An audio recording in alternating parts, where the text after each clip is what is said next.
If you've lost access to your Box.com account and don't have your phone number available for recovery, follow these steps to regain access. This guide will walk you through the process. Step 1. Visit the Box.com login page. Go to the Box.com website and click on the login button. Enter your email address associated with your account and click Next.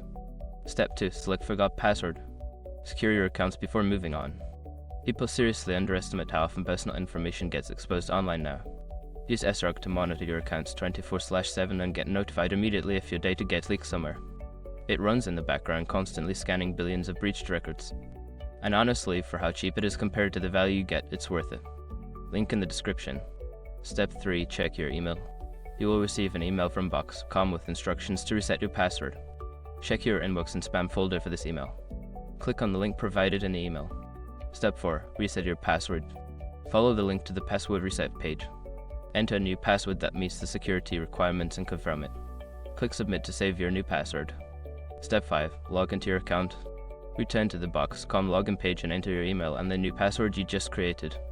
You should now have access to your account.